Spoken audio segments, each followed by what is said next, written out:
Velho inútil, sai da minha casa. Meu filho berrou isso na frente da esposa dele, dos vizinhos que pararam para olhar pela janela, e até do porteiro do prédio que fingia estar ocupado organizando correspondências. A voz dele ecoou pelo corredor do 8º andar como um tiro. Eu fiquei ali parado, segurando minha pequena mala de viagem, aquela de pano azul que eu carregava há mais de 20 anos, com remendos nas alças que eu mesmo havia costurado. Meus olhos não choraram naquele momento. Estavam secos, cansados, mas disseram tudo. Disseram que algo dentro de mim acabava de morrer. 5 dias depois, meu filho Leonardo recebeu uma ligação que mudou tudo. Eu tinha saído da cidade, mas antes deixei documentos que fizeram ele entender o peso do que tinha feito. E se você está se perguntando como um pai de 67 anos chega a esse ponto, como um homem que construiu tudo sozinho toma coragem para desaparecer da vida do próprio filho, então continue comigo, porque essa história vai te fazer repensar tudo o que você acredita sobre família e respeito. Mas antes de continuarmos, confira se você já está inscrito no canal e escreva nos comentários de onde você está assistindo este vídeo. Meu nome é Roberto Rocha, e eu preciso voltar no tempo para você entender como cheguei naquele corredor, ouvindo meu único filho me chamar de velho inútil, como se eu fosse um móvel quebrado que atrapalha na sala. Eu sempre fui mecânico. Desde os 15 anos, aprendi com meu pai a desmontar motores, a entender cada peça, cada parafuso, cada som que um carro fazia quando algo estava errado. Quando minha esposa, a Vera, morreu de câncer no pâncreas, eu tinha apenas 35 anos e o Leonardo tinha só 8. Eu pensei que o mundo tinha acabado. Lembro do velório, do cheiro de crisântemos brancos que me enjoava, do peso de segurar a mão do meu filho pequeno enquanto as pessoas sussurravam com pena ao nosso redor. Coitados, tão novos. Ela tão jovem. Mas eu não quis ser coitado. Eu quis ser forte. Peguei a oficina mecânica que meu pai tinha me deixado quando morreu, um galpão pequeno no bairro da Penha, e dobrei o turno de trabalho. Trabalhava das 7 da manhã até as 9 da noite, de segunda a sábado.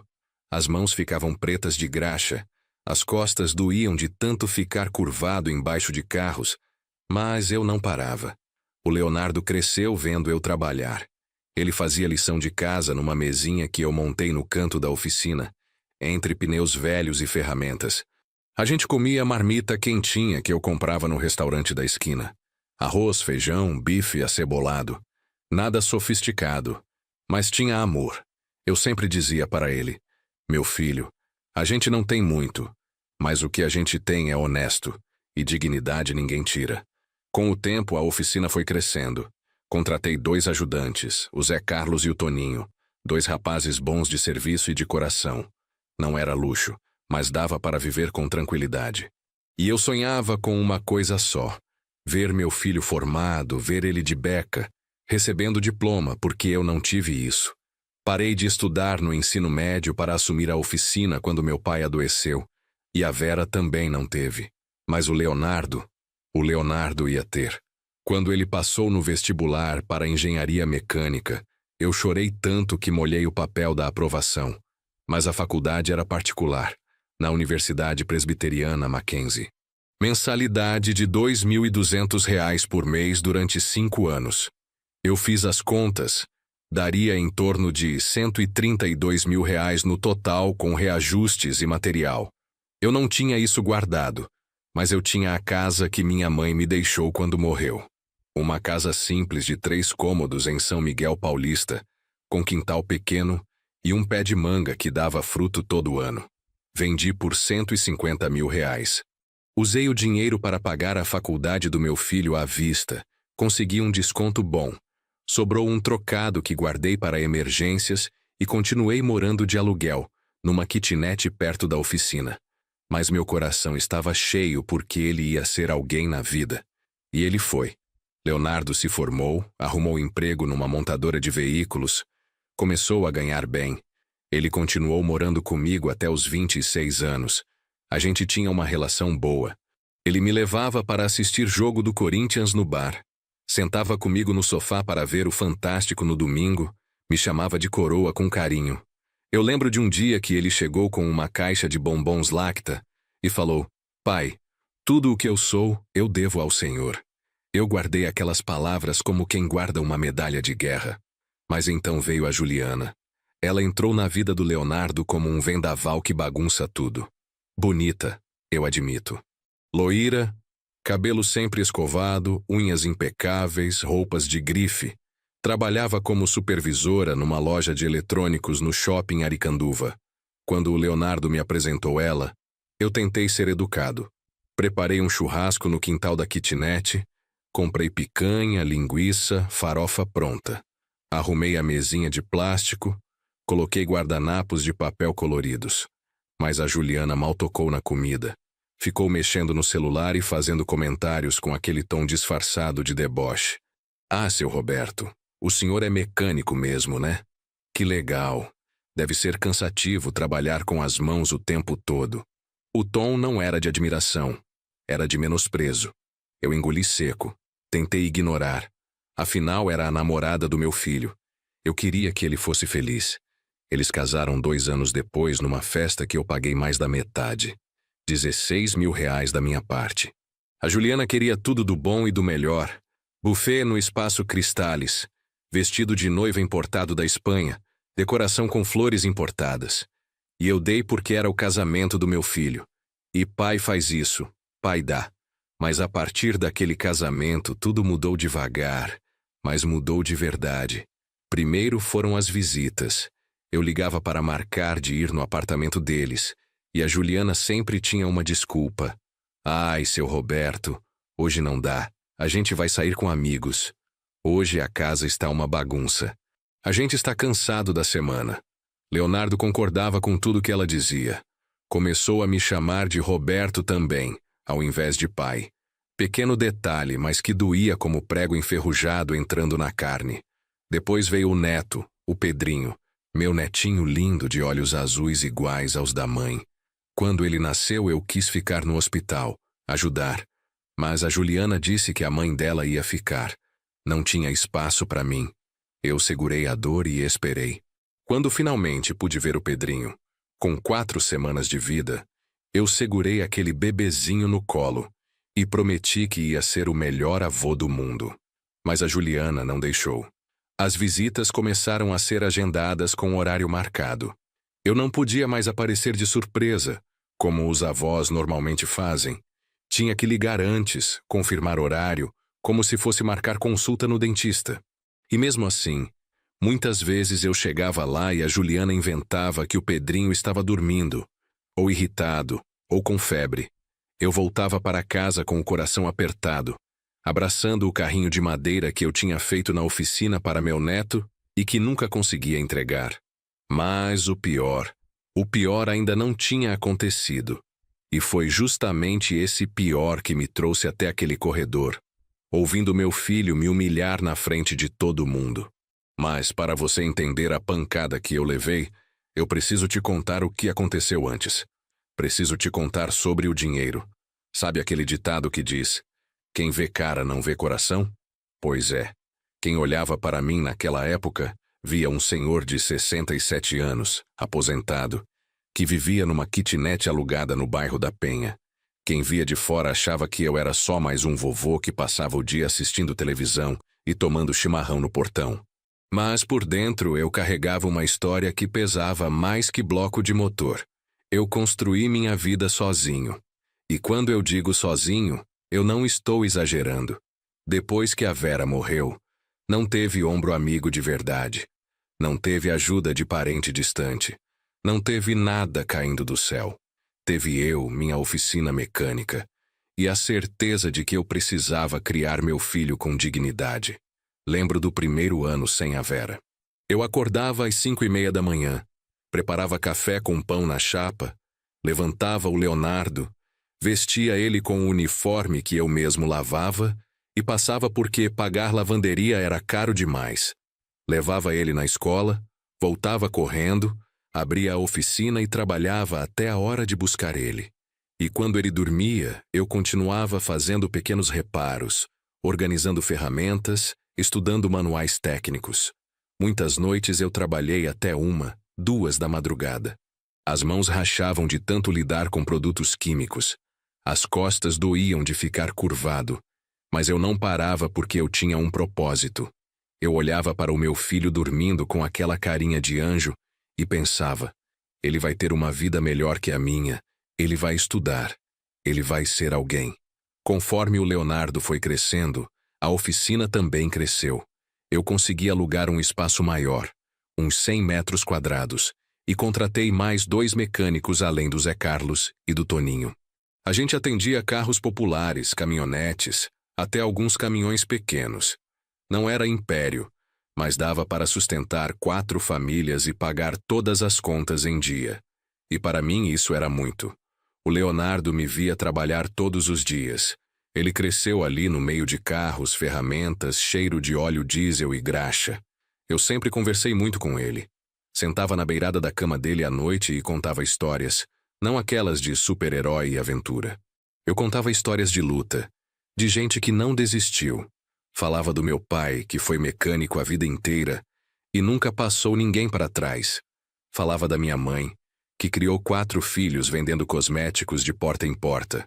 Eu queria que ele entendesse o valor das coisas. E ele parecia entender. O Leonardo era carinhoso, me abraçava antes de dormir. Quando ficava doente, eu fazia canja de galinha e ele dizia: pai, o senhor é o melhor cozinheiro do mundo. Besteirinha, né? Mas para mim era tudo. Quando ele entrou na adolescência, continuou sendo bom filho. Não dava trabalho, não se metia com drogas, não andava com gente errada. Estudava, tirava notas boas, ajudava na oficina nos finais de semana lavando carros. Eu tinha tanto orgulho dele que parecia que ia explodir. Mostrava o boletim para todo mundo. Olha, meu filho tirou 8,5 em física. Eu era aquele tipo de pai chato que acha que o filho é perfeito. E aí veio o vestibular. Leonardo queria fazer engenharia mecânica. Ele sonhava em trabalhar numa montadora, em projetar carros, em ter uma carreira sólida numa empresa grande. Eu apoiei com tudo. Ajudei ele a estudar. Comprei apostilas que custavam os olhos da cara. Paguei cursinho preparatório durante um ano inteiro. E quando saiu o resultado, eu nunca vou esquecer daquele dia. Ele chegou correndo na oficina com o papel na mão, me abraçou sujo de graxa e tudo. E eu passei. Passei no Mackenzie. A gente pulou abraçado ali mesmo, no meio da oficina, chorando igual 2 crianças. Eu lembro que liguei para o Zé Carlos e para o Toninho, e eles vieram comemorando, trouxeram refrigerante e salgadinho. A gente comemorou até tarde da noite. Foi um dos dias mais felizes da minha vida. Mas aí veio a realidade. A faculdade era particular. A mensalidade era R$ 2.200. Eu fiz as contas, 5 anos, mais ou menos uns R$ 110.000, fora material, transporte e alimentação. Ia dar perto de R$ 132.000 no total. Eu não tinha essa quantia guardada. A oficina dava para viver bem, mas não para guardar tanto assim de uma vez. Eu fiquei uns dias pensando. Olhava para o Leonardo. Via a felicidade dele. Via o futuro brilhando nos olhos dele. E então olhei para a casa que minha mãe tinha me deixado quando morreu. Eram 3 cômodos em São Miguel Paulista. Simples, mas numa rua tranquila, bem localizada. Valia uns R$ 150.000 na época. Eu não pensei 2 vezes. Botei à venda. Quando contei para o Leonardo, ele ficou desesperado. Pai, não faz isso. O senhor vai ficar sem nada. Mas eu segurei a mão dele e falei: meu filho, essa casa é feita de tijolo. Mas você é feito de sonho, e sonho vale mais. Ele chorou. Eu também chorei. Mas a decisão estava tomada. Vendi a casa por R$ 150.000. Paguei a faculdade inteira à vista. Consegui um desconto bom no valor total. Sobrou um trocado que eu guardei para emergências. E continuei morando de aluguel. A kitnet onde eu estou até hoje. Ou melhor, onde eu estava até pouco tempo atrás. 2 cômodos pequenos, banheiro minúsculo, uma varandinha onde crescia um pé de pimenta que eu regava todo dia. Leonardo se formou com honras. A cerimônia de formatura foi num auditório grande, cheio de gente bem vestida. Eu fui sozinho. Sentei lá no fundão, Mas quando chamaram o nome dele e ele subiu no palco de beca preta e capelo, sorrindo com aquele diploma na mão, eu senti que tudo tinha valido a pena. Todas as noites sem dormir direito, todos os finais de semana trabalhando, todas as contas apertadas. Valeu. Ele arrumou emprego rápido, começou como engenheiro júnior numa montadora de veículos no ABC Paulista. Começou ganhando bem, uns R$ 5.000, depois 6.000, depois mais. Comprou um carro usado, um Civic prata, e continuou morando comigo por mais um tempo. Pagava parte do aluguel, ajudava nas compras do mês. A gente tinha uma rotina boa. A gente ia no estádio assistir jogo do Corinthians quando dava, ou pelo menos no bar assistir na televisão gigante.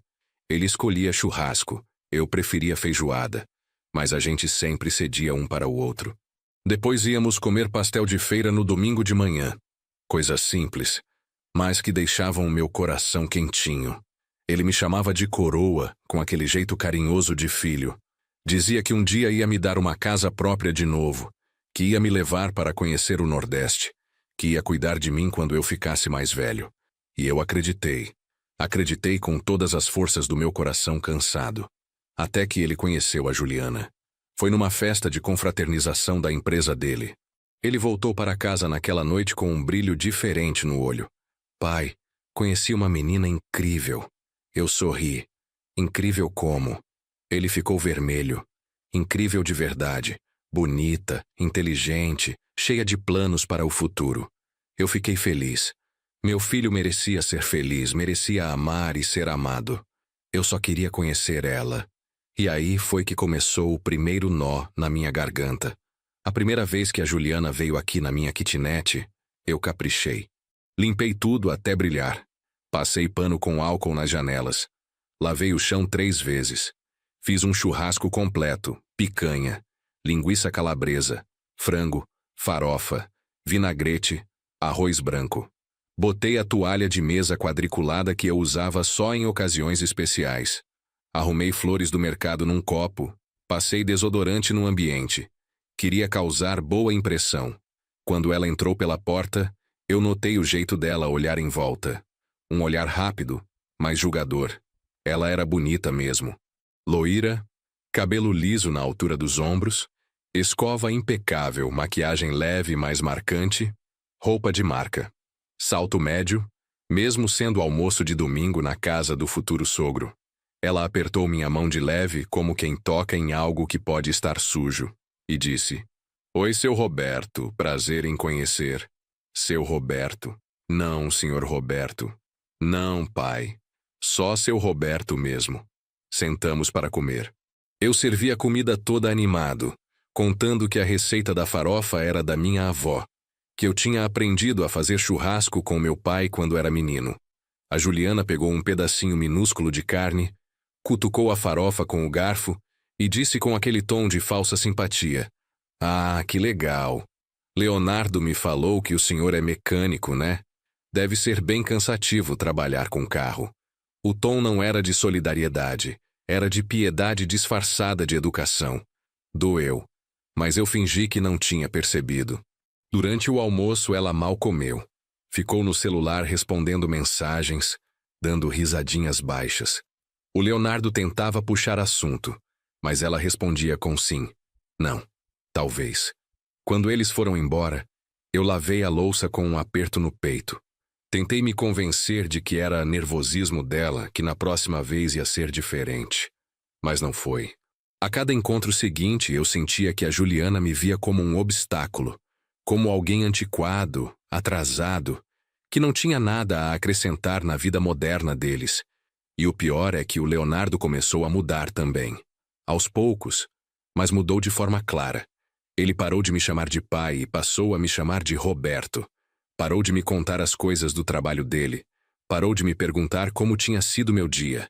Eu tentava não ligar. Pensava, é fase. Ele está apaixonado. Logo volta ao normal. Mas não voltou. E então veio o casamento.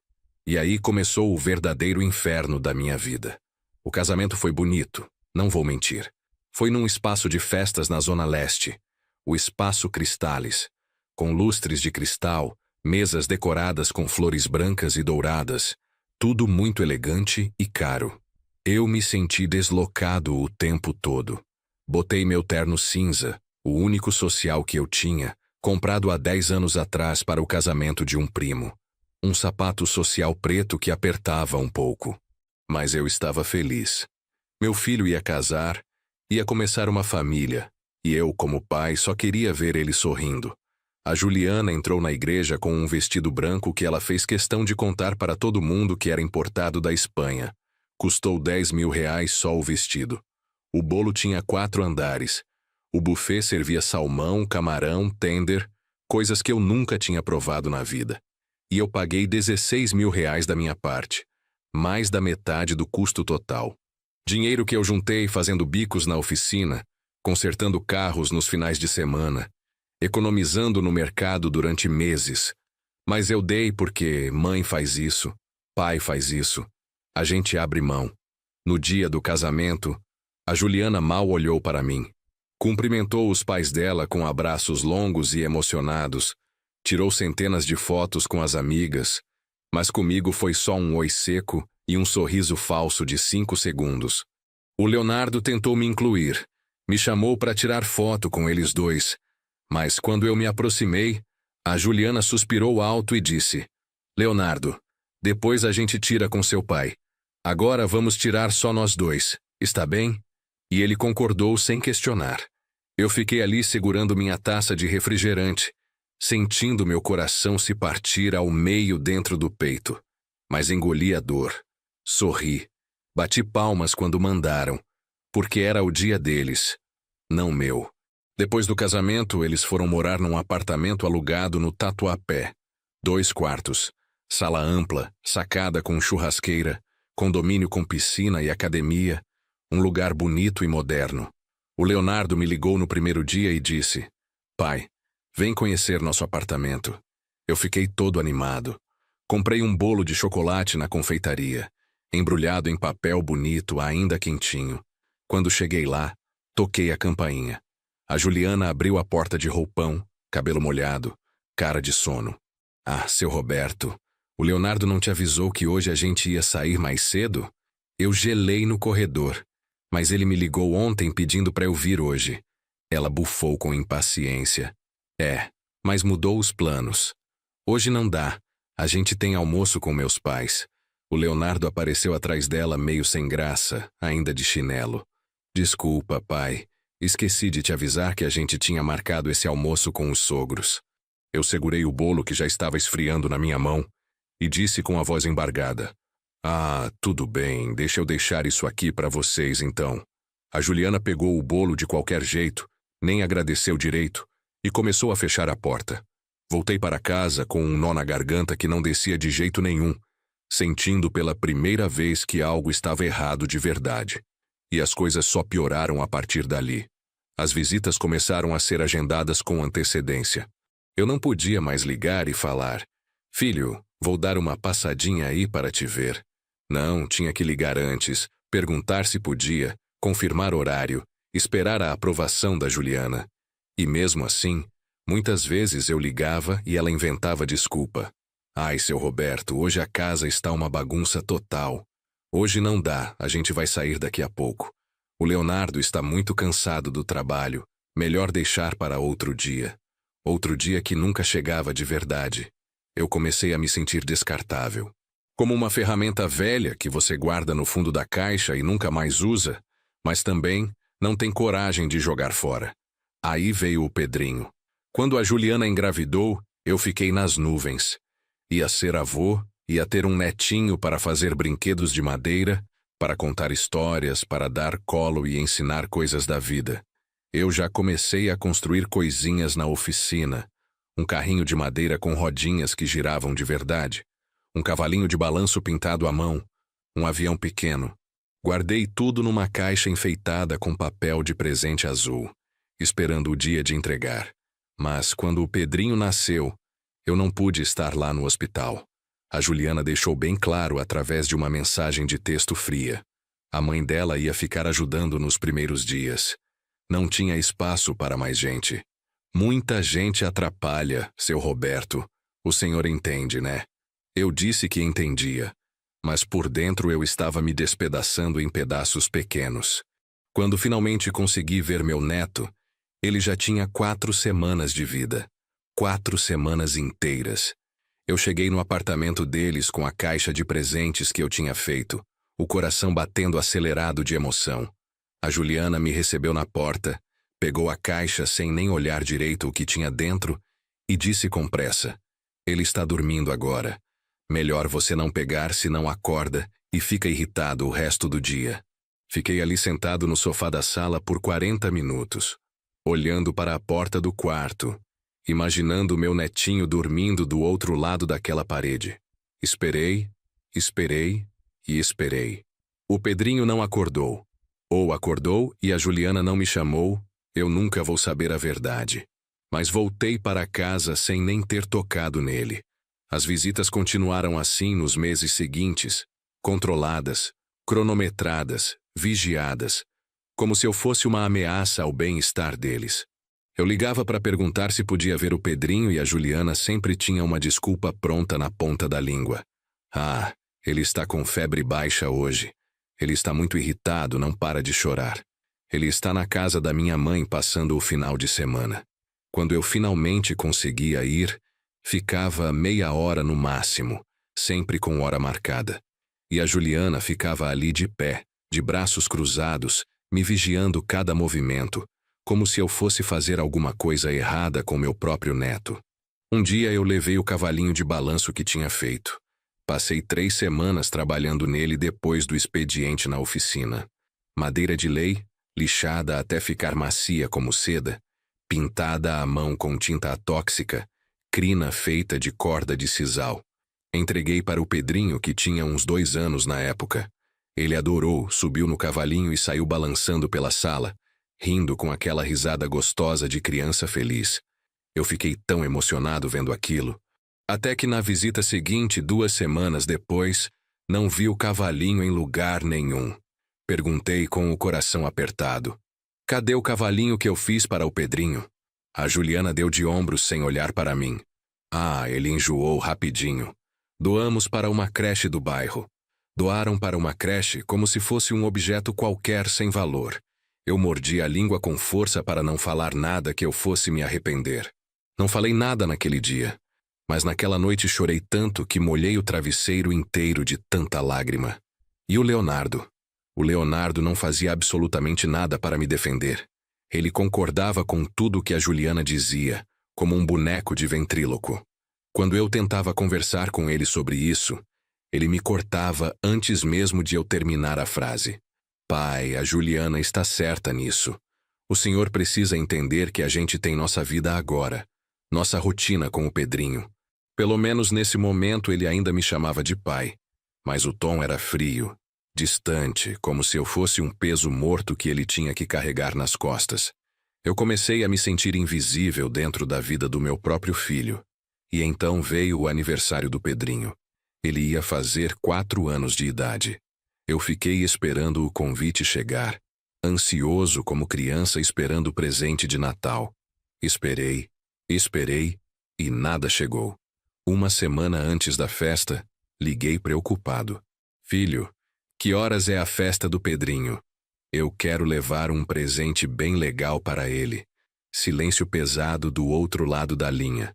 Depois o Leonardo respondeu com voz estranha: "Pai, é que a festa vai ser pequena, só criança da escolinha dele e alguns priminhos. Nada demais, o senhor entende. Só criança da escolinha. Eu não fui convidado para o aniversário do meu próprio neto, meu único neto no mundo inteiro." Eu desliguei o telefone devagar e fiquei ali sentado na cadeira da cozinha, olhando para o nada. Tinha uma marmita esquentando no micro-ondas, o cheiro de comida tomando conta da cozinha pequena, mas eu não sentia fome nenhuma. Não sentia nada além de um vazio enorme crescendo dentro de mim, como um buraco sem fundo. 3 dias depois da festa que eu não fui convidado, vi as fotos no Facebook. A festa foi num buffet infantil com pula-pula gigante, piscina de bolinhas coloridas, decoração tema Homem-Aranha. Tinha umas 60 pessoas nas fotos. Os pais da Juliana estavam lá sorrindo largamente. Os amigos do Leonardo tirando selfie com drinks na mão, crianças correndo por todo lado. E eu não fui convidado para nada daquilo. Naquele dia, alguma coisa dentro de mim começou a rachar de verdade.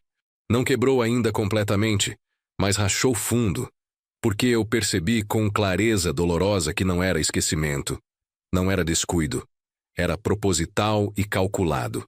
A Juliana estava me apagando da vida do meu filho, e ele, meu próprio filho que eu criei sozinho, estava deixando acontecer sem dizer uma palavra sequer. Eu tentei conversar com o Leonardo. Marquei de encontrar ele num shopping porque na casa dele eu não podia mais ir sem agendamento prévio de 3 dias. Sentei com ele numa praça de alimentação barulhenta, tomando um café aguado que custou R$6, e falei com a voz embargada: "Filho, eu estou sentindo que vocês não querem mais que eu faça parte da vida de vocês." Ele desviou o olhar para o lado, mexendo no celular com nervosismo. "Pai, não é assim não. É que a Juliana acha que o senhor interfere muito nas decisões da gente. Fica dando palpite sobre como criar o Pedrinho." Interferir? Eu mal via meu neto, mal pisava no apartamento deles, mas eu não gritei, não bati na mesa de raiva. Eu só perguntei com a voz tremendo: "E você, Leonardo? O que você acha de verdade?" Ele ficou em silêncio pesado por longos segundos. E aquele silêncio maldito disse tudo o que eu precisava saber. Ele tinha escolhido o lado dela sem pensar 2 vezes. Voltei para casa naquele dia com uma certeza dolorida que apertava meu peito. Meu filho tinha se perdido no caminho, e eu não sabia se conseguiria encontrá-lo de novo. Mas o pior de tudo, o pior ainda estava por vir. Porque 3 meses depois daquela conversa difícil no shopping, o Leonardo apareceu na minha casa, mas não veio sozinho. Veio acompanhado da Juliana e veio pedir dinheiro emprestado. Eles chegaram num sábado à tarde de sol forte. Eu estava no quintalzinho da kitnet regando o pé de pimenta quando ouvi a campainha tocar. Abri o portão de grade enferrujada e levei um susto genuíno. Leonardo e Juliana, os dois bem arrumados, sorrindo de um jeito estranho. Eles seguravam uma sacola da padaria São Paulo. Trouxemos pão de queijo quentinho. "Pai, aquele que o senhor adora." Fazia 4 meses que eles não vinham aqui na minha casa, e agora apareciam assim do nada, com pão de queijo e sorrisos forçados. Alguma coisa não estava certa, mas eu deixei entrar mesmo desconfiado. Fiz café fresco, botei o pão de queijo no prato, sentei com eles na mesinha de fórmica da cozinha que estava descascando nas pontas. A Juliana estava estranhamente simpática demais. "Ai, seu Roberto, que casinha aconchegante. Sente esse cheiro gostoso de café? Essas coisas simples que a gente esquece de valorizar na correria da vida moderna, né?" Ela nunca tinha elogiado absolutamente nada na minha casa, nunca demonstrou qualquer apreço. E agora vinha com esse papo todo meloso. O Leonardo comeu 3 pães de queijo, tomou 2 xícaras de café e ficou enrolando. Conversa fiada sobre o tempo, sobre o trabalho dele na montadora, sobre o Pedrinho que estava crescendo rápido demais, até que a Juliana cutucou ele com o cotovelo de forma nada sutil. Eu vi perfeitamente. Ele limpou a garganta com nervosismo. "Pai, na verdade, a gente veio aqui porque a gente precisa conversar uma coisa importante com o senhor." Meu coração apertou na hora. "Fala, filho. Estou te ouvindo." Ele trocou um olhar rápido com a Juliana.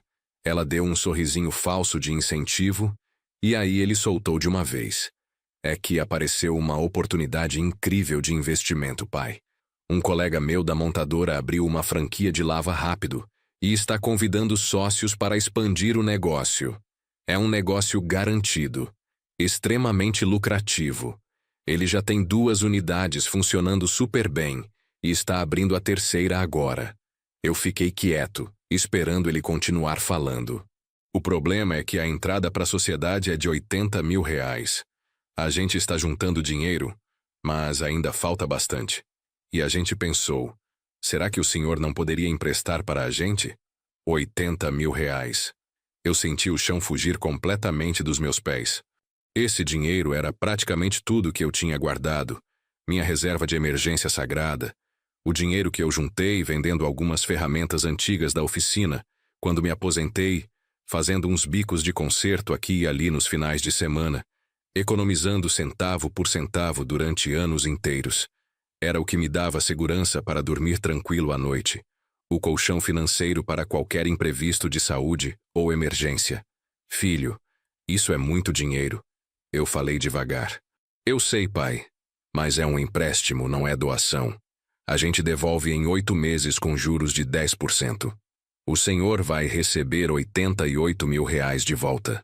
R$8 mil de lucro limpo. A gente faz um contrato bem feitinho, tudo certinho e registrado. A Juliana se inclinou para a frente na cadeira com aquele sorriso que não chegava nem perto dos olhos. Seu Roberto, a gente nunca pediria isso se não fosse uma oportunidade real e concreta. A gente confia muito no Leonardo, e o senhor não confia no seu próprio filho? E aí estava a armadilha perfeita montada, porque se eu dissesse não, eu seria o pai ruim e egoísta, o pai que não acredita no potencial do filho, o pai mesquinho que prefere o dinheiro parado no banco ao invés de ajudar a família a prosperar. Eu olhei para o Leonardo, para o meu filho, o menino que eu criei completamente sozinho depois que a Vera morreu, que eu vesti, que eu alimentei, que eu paguei faculdade caríssima vendendo a casa que era meu único patrimônio real no mundo. Olhei fundo nos olhos dele e vi um homem que eu não reconhecia mais por completo. Mas vi também o menino de 8 anos que chorou desesperado no meu colo no dia do velório da mãe. Deixa eu pensar com calma sobre isso, filho. A Juliana franziu a testa com irritação mal disfarçada. Pensar, seu Roberto. Mas a oportunidade é agora, é urgente. Se a gente deixar passar muito tempo, perde a vaga. Outro sócio entra no lugar da gente. O Leonardo segurou a mão dela num gesto que parecia dizer calma. Controle-se. Mas depois ele olhou para mim com aquela voz de menino que eu nunca conseguia resistir de verdade. Pai, eu não pediria isso se não fosse realmente importante para o nosso futuro. O senhor sempre falou que queria me ver crescer na vida, ter sucesso profissional. Essa é a grande chance que apareceu.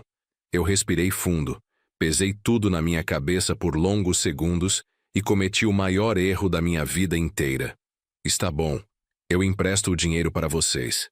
O sorriso da Juliana foi imediato, largo, triunfante, como se tivesse ganhado na loteria. O do Leonardo era mais contido, mas tinha alívio estampado. Ele se levantou da cadeira, veio até mim, me abraçou apertado. Obrigado, pai. O senhor não vai se arrepender nem um pouco, eu prometo de coração. 3 dias depois daquele sábado, transferi os R$80 mil para a conta corrente dele. Fizemos um contrato simples que a própria Juliana digitou no computador dela e imprimiu. Empréstimo de R$80 mil a ser devolvido em 8 meses com juros de 10%, totalizando R$88 mil. Os dois assinaram com caneta azul. Eu assinei também. Guardei o papel na gaveta da cômoda com um aperto no peito que eu tentei ignorar com todas as forças. Nos primeiros 2 meses seguintes, eles foram relativamente simpáticos comigo. O Leonardo ligava uma vez por semana, sempre rapidinho. E aí, pai? Tudo bem com o senhor? A Juliana até me mandou 2 fotos do Pedrinho pelo WhatsApp, coisa que ela nunca fazia.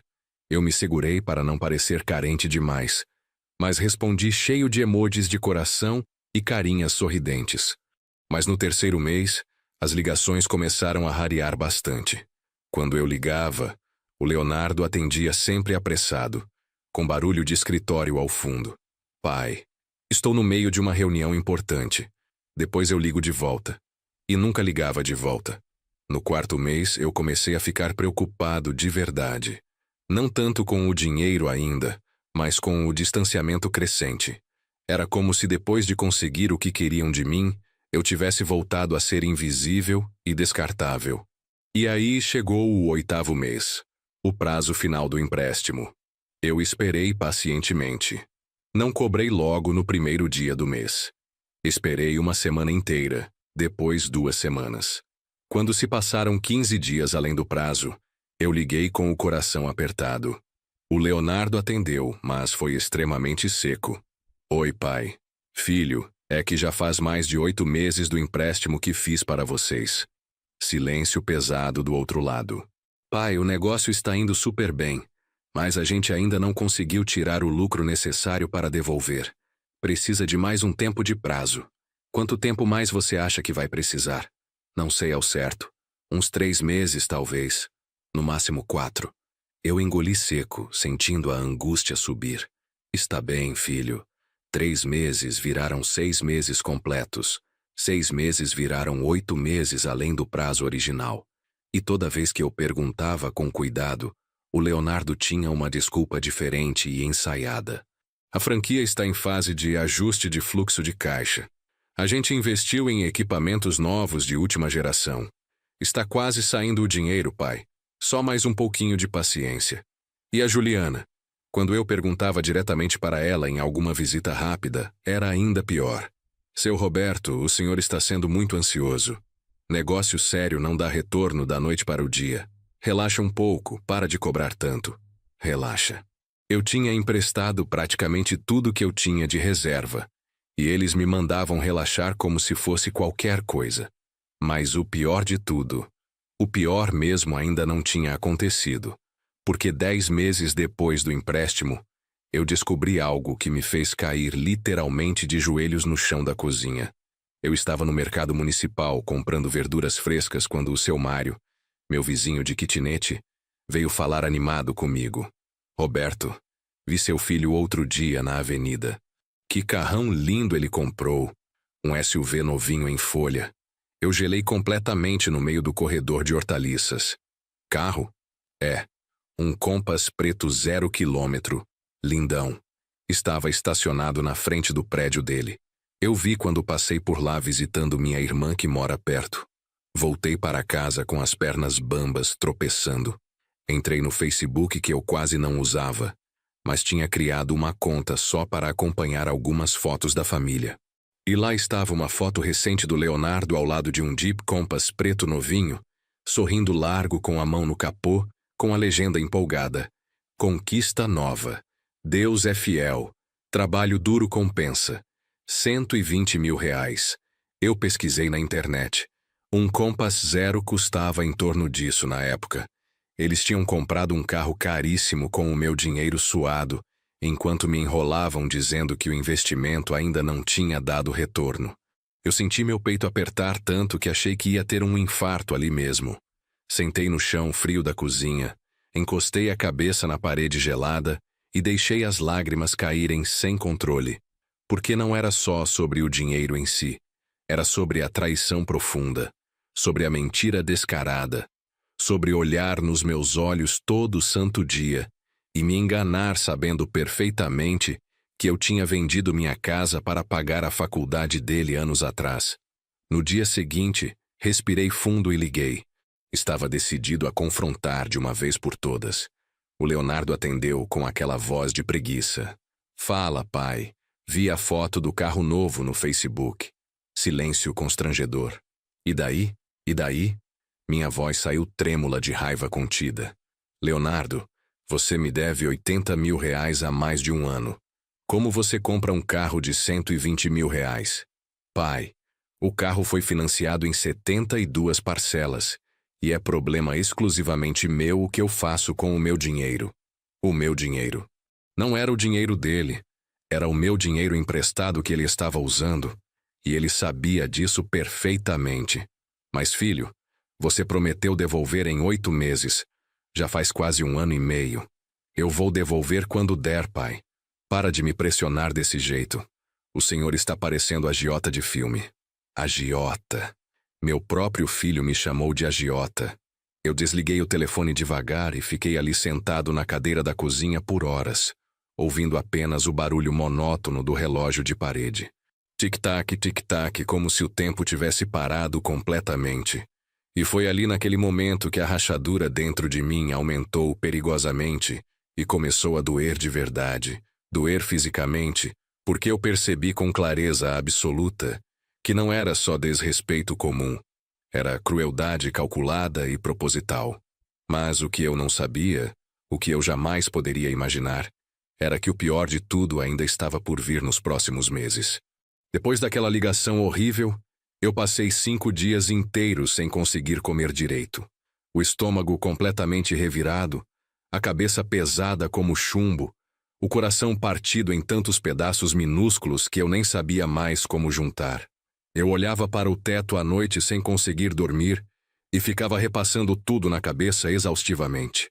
Cada sacrifício que fiz, cada noite mal dormida trabalhando na oficina até tarde, cada conta que eu deixei de pagar para garantir que meu filho tivesse roupa limpa no armário, comida quentinha na mesa, material escolar completo. E agora? Agora ele me chamava de agiota sem nenhum peso na consciência. Tentei me convencer de que era só um momento de raiva passageira, que ele ia ligar em alguns dias, pedir desculpas sinceras, explicar tudo com calma. Mas os dias foram passando lentamente. Uma semana inteira, 2 semanas, 3 semanas, e absolutamente nada aconteceu. Até que num sábado de manhã ensolarado, eu decidi ir até o apartamento dele sem avisar antes. Não liguei. Não mandei mensagem. Eu simplesmente peguei 2 ônibus, desci no Tatuapé, caminhei 10 quarteirões até o prédio dele. Meu coração batia completamente descompassado. Eu não sabia exatamente o que ia dizer, mas eu precisava desesperadamente olhar nos olhos do meu filho e tentar entender quando foi que eu o perdi pelo caminho. Cheguei no portão eletrônico do condomínio. O porteiro novo, que eu não conhecia, me olhou desconfiado.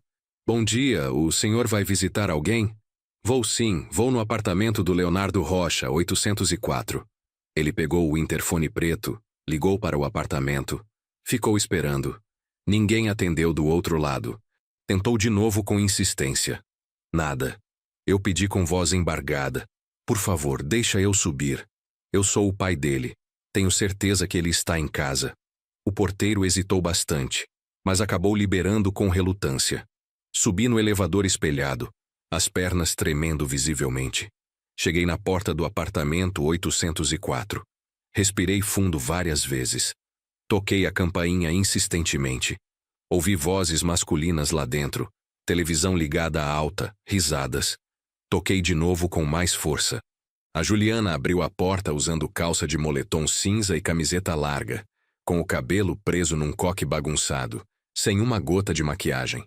Quando me viu parado ali, o rosto dela fechou completamente na hora. Seu Roberto, o que o senhor está fazendo aqui sem avisar? Vim falar com o Leonardo urgentemente. Ele está muito ocupado agora. Por favor, Juliana, eu só quero conversar 5 minutos. Ela suspirou fundo, revirando os olhos com impaciência. Leonardo! Ela gritou irritada para o corredor. Seu pai está aqui na porta. Seu pai, não o Roberto, seu pai. Mas o jeito que ela falou era como se estivesse anunciando a chegada de um problema gigantesco. O Leonardo apareceu de bermuda surrada e camiseta velha do Corinthians, com cara de sono profundo. Quando me viu ali parado, ele franziu a testa com irritação. Pai, o senhor não avisou que ia vir aqui hoje. Eu sei, filho. Mas é que a gente precisa conversar com urgência sobre tudo isso. Ele trocou um olhar rápido e significativo com a Juliana. Ela cruzou os braços magros, encostou no batente da porta e ficou ali me encarando com hostilidade aberta. Não me convidou para entrar nem por educação. Ficamos os 3 ali na porta do apartamento, como se eu fosse um vendedor ambulante indesejado. Filho, eu queria entender melhor sobre o dinheiro que emprestei. Faz mais de 1 ano agora. Você disse que ia devolver em 8 meses no máximo. O Leonardo bufou com impaciência. Mas já falei 1000 vezes. O negócio está em andamento ainda. Não dá para tirar dinheiro agora sem comprometer tudo. Mas você comprou um carro caríssimo, Leonardo.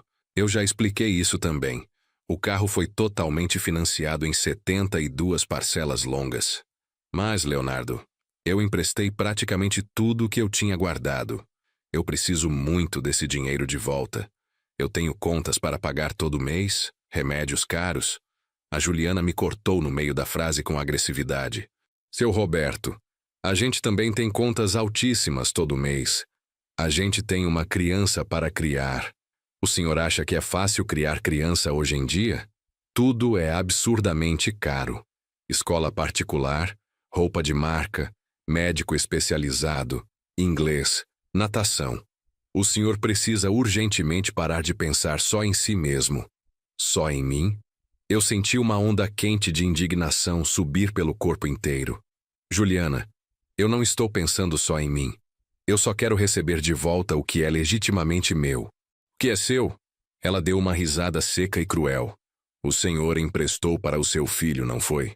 Não foi investimento com contrato formal. Não foi doação registrada em cartório. Foi empréstimo de pai para filho. A gente vai devolver quando for financeiramente possível, mas ficar cobrando toda hora desse jeito, isso é extremamente constrangedor e deselegante. Constrangedor para eles. Eu olhei desesperado para o Leonardo, esperando fervorosamente que ele dissesse alguma coisa, que ele me defendesse minimamente, que ele lembrasse de tudo que eu fiz por ele ao longo da vida inteira. Mas ele só olhou para o chão de cerâmica e ficou em silêncio absoluto. E foi nesse silêncio ensurdecedor que alguma coisa fundamental dentro de mim quebrou definitivamente de vez. Está bom, então. Minha voz saiu baixa, tremida, quase inaudível. Desculpa ter incomodado vocês. Eu virei as costas devagar e fui embora pelo corredor vazio. Ouvi a porta do apartamento se fechando com força atrás de mim antes mesmo de eu chegar no elevador. Desci lentamente, saí do prédio cambaleando, caminhei até o ponto de ônibus mais próximo. Quando sentei no banco de concreto gelado, sozinho, com o sol quente de meio-dia queimando minha cabeça grisalha, eu finalmente entendi com clareza cristalina. Eu não era mais pai dele. Eu era apenas um credor inconveniente, um número chato numa folha de papel amarelada. 3 dias depois daquele sábado horrível, aconteceu o pior de tudo. Era uma quinta-feira comum. Eu estava na frente da kitnet varrendo a calçada suja, quando vi o Pedrinho brincando na pracinha da esquina com outras crianças barulhentas. Meu coração deu um pulo imenso de alegria. Fazia muitos meses que eu não via meu neto de pertinho. Ele estava bem maior, o cabelo castanho mais comprido, usando uma camiseta azul do Homem-Aranha. Eu larguei a vassoura encostada no muro e fui até ele quase correndo. Pedrinho, meu netinho querido! Ele me olhou meio sem jeito inicialmente, mas sorriu depois. Oi, vovô Roberto. Eu me ajoelhei na terra da pracinha na frente dele. Segurei as mãozinhas pequenas dele com todo cuidado. Como você está, meu amor? Saudade enorme do vovô. O Pedrinho me abraçou apertado, e naquele abraço sincero de criança, eu senti que ainda existia amor verdadeiro, ainda existia vínculo real. Foi quando ouvi a voz dele cortante. Pedrinho, vem aqui agora. O Leonardo e a Juliana vinham caminhando rapidamente pela calçada. Ele com cara extremamente fechada, ela com aquele olhar cheio de irritação que eu já conhecia bem. O Pedrinho largou meu abraço e correu até eles obediente. O Leonardo pegou a mão do menino com força e olhou para mim com frieza. Pai, a gente já conversou claramente sobre isso. O senhor não pode ficar aparecendo do nada para falar com o Pedrinho sem nossa autorização prévia. Aparecendo do nada, Leonardo. Ele estava brincando aqui na pracinha pública. Eu só cumprimentei meu neto. A Juliana se meteu imediatamente na conversa com agressividade. Seu Roberto, o senhor não respeita limites nenhum. A gente já falou várias e várias vezes. Se quiser ver o Pedrinho, tem que avisar antes com antecedência, pedir autorização nossa, marcar horário adequado. Os vizinhos todos começaram a sair curiosos das casas, atraídos pelo tom alto da discussão. A dona Conceição estava debruçada na janela olhando tudo. O seu Mário parou de lavar o carro velho para prestar atenção. E eu sentia a vergonha subindo quente, queimando meu rosto inteiro, ardendo nos olhos. Filho, eu só queria ver um pouquinho meu neto. Seu neto! A voz da Juliana veio ainda mais cortante e cruel. Seu Roberto, o senhor acha que só porque é avô biológico pode fazer absolutamente o que quer? O Pedrinho é nosso filho, nossa total responsabilidade, e a gente decide quando o senhor pode ou não ter contato com ele. Eu pisquei rápido, tentando segurar as lágrimas que ameaçavam cair. Leonardo, por favor, fala alguma coisa. Defende teu pai. Ele me olhou, e naquele olhar gelado eu vi claramente o homem que ele tinha se tornado para sempre. Um homem que eu não conhecia mais. Um homem que tinha escolhido o lado completamente errado. E então ele abriu a boca e disse as palavras que mudaram tudo definitivamente. Velho inútil, vai viver tua vida. Sai da nossa vida de uma vez. O mundo inteiro parou naquele instante. As crianças pararam de brincar na pracinha. Os vizinhos ficaram completamente mudos.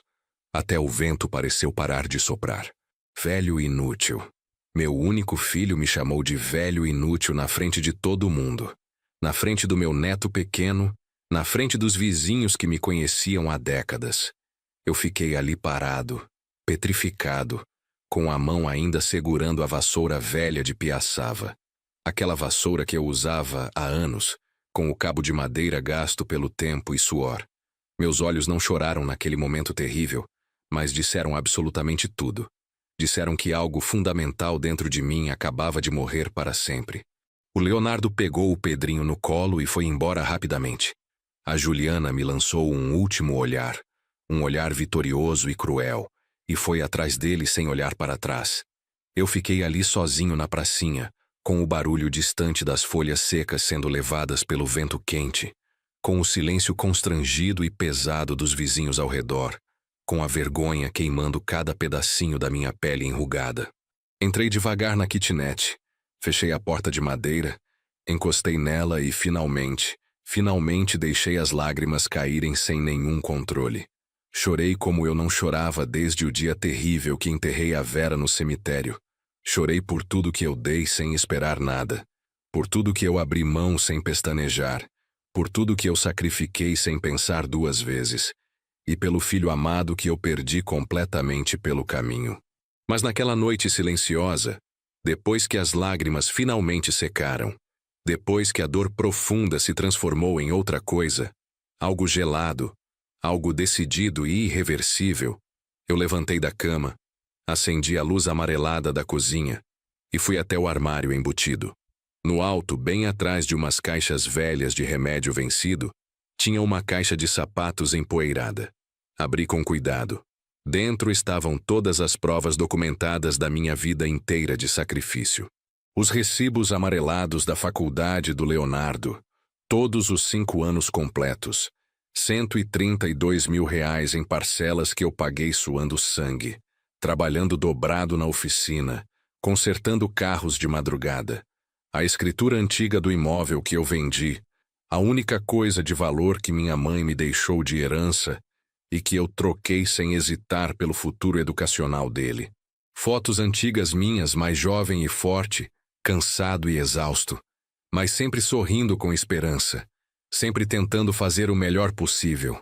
E o contrato maldito, aquele contrato de empréstimo que eles fizeram, R$ 80 mil, assinado por ele, por ela, por mim com caneta azul.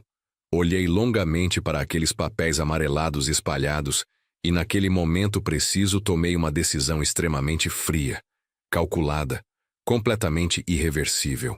Se eles queriam tanto que eu vivesse minha vida longe deles, então era exatamente isso que eu ia fazer de verdade, mas não do jeito confortável que eles imaginavam. Eu não dormi absolutamente nada naquela noite inteira. Fiquei sentado na cadeira dura da cozinha com a caixa de sapatos aberta na minha frente, olhando fixamente para cada papel, cada foto desbotada, cada prova concreta de uma vida inteira dedicada a ele. E enquanto o céu clareava lentamente lá fora, uma clareza diferente e poderosa foi nascendo dentro de mim também. Não era raiva simples. Raiva eu já tinha sentido muitas vezes. Isso era outra coisa completamente diferente. Era determinação pura. Eu tinha passado a vida inteira me doando sem limites, me anulando completamente, aceitando migalhas de afeto como se fossem banquetes. E o resultado? Ser chamado de velho inútil na frente dos vizinhos, ser tratado como estorvo que atrapalha, ser enganado e roubado pelo próprio filho que eu criei sozinho. Mas acabou. Naquela manhã de quinta-feira, quando o sol nasceu alaranjado no horizonte, um novo Roberto também nasceu junto com aquela luz. Um que não ia mais chorar implorando atenção, um que não ia mais aceitar humilhação calado, um que ia finalmente tomar as rédeas da própria vida nas mãos. A primeira coisa concreta que fiz foi parar completamente de ligar para o Leonardo. Parece simples quando falo assim, mas para mim foi uma das coisas mais difíceis que já fiz na vida. Porque todo pai tem aquele impulso natural, sabe, de ligar, de perguntar como está, de tentar consertar o que está quebrado. Mas eu cortei esse impulso pela raiz. Bloqueei o impulso doloroso, guardei o celular velho na gaveta funda e fingi mentalmente que ele não existia mais. Passaram 3 dias inteiros, depois uma semana completa, depois 2 semanas. O Leonardo ligou uma única vez. Eu atendi, mas fui extremamente seco. Alô? Ele pareceu genuinamente surpreso com o tom frio. Pai, está tudo bem com o senhor? Eu respondi curto. Está. Precisa de alguma coisa específica? Ele gaguejou nervoso. Não, só estava ligando para saber como o senhor está. Estou bem. Mais alguma coisa? Silêncio desconfortável. Não, é só isso mesmo. Então está bom. Tchau. Desliguei o telefone sem cerimônia e senti algo que eu não sentia há muito tempo na vida. Controle. Poder sobre minha própria existência. Nos dias seguintes, organizei meticulosamente todos os meus documentos importantes. Peguei todos os papéis, coloquei numa pasta transparente grande e procurei um advogado competente. Não qualquer advogado de porta de cadeia. Eu queria alguém que entendesse profundamente de direito de família, de cobrança judicial, de justiça verdadeira. Encontrei o Dr. Marcelo através de indicação do Zé Carlos.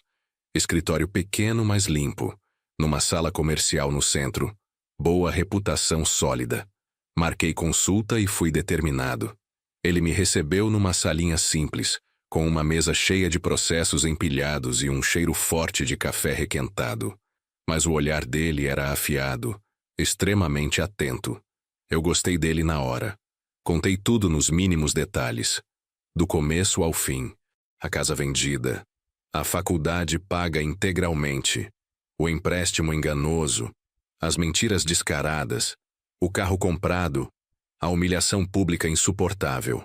Ele foi anotando tudo sem me interromper uma única vez. E quando terminei meu relato, ele me olhou por cima dos óculos de grau e disse com firmeza: Seu Roberto, o senhor tem um caso extremamente forte. Muito forte mesmo. Meu coração acelerou perigosamente. Esse contrato aqui é válido juridicamente, e como já passou muito do prazo estipulado, o senhor pode entrar tranquilamente com ação de cobrança judicial. Com juros, correção monetária e multa contratual, o valor sobe para aproximadamente R$105 mil. R$105 mil. E tem mais uma coisa importante. Ele continuou sério. Se ele se recusar terminantemente a pagar, podemos pedir penhora legal de bens móveis, incluindo o veículo que ele comprou. Eu respirei fundo várias vezes. Não era sobre vingança mesquinha. Era sobre justiça verdadeira. Era sobre mostrar claramente para o meu filho que ações têm consequências reais, que pai não é banco automático, que respeito não se negocia por nada. Vamos em frente com tudo, eu disse firme. O Dr. Marcelo sorriu discreto. Ótimo. Vou preparar toda a documentação necessária. Saí daquele escritório modesto com a coluna mais ereta, com a cabeça erguida pela primeira vez em meses. Pela primeira vez em muito tempo, eu senti profundamente que não era mais vítima passiva. Eu estava reagindo, lutando, me defendendo. Mas não era só sobre o processo judicial. Tinha outra coisa importante. Voltei para casa e fiz uma ligação interurbana para o Espírito Santo, para meu primo Antônio. O Antônio tinha se mudado para Vitória uns 12 anos atrás, quando conseguiu um emprego bom numa empresa de petróleo. A gente sempre manteve contato esporádico, mas à distância. Ligação de aniversário, mensagem no Natal, essas coisas de família distante.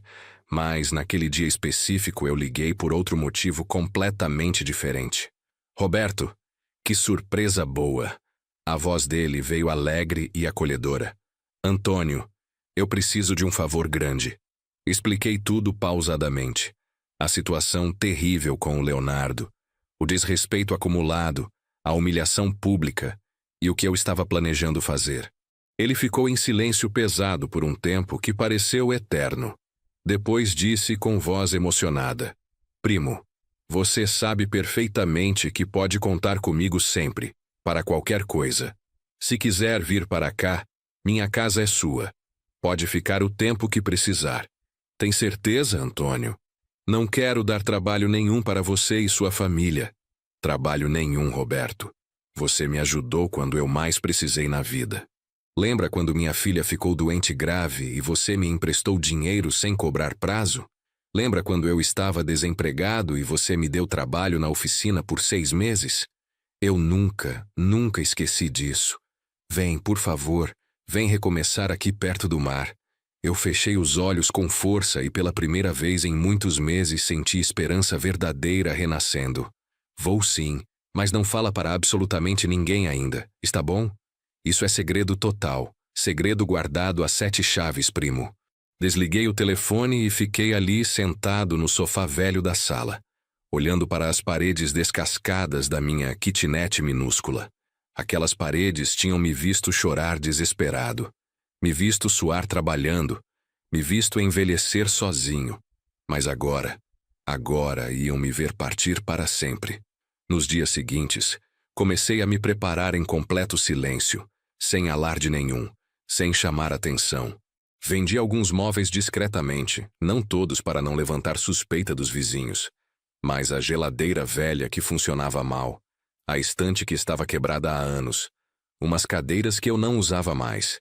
Anunciei em grupos fechados de Facebook, em classificados online.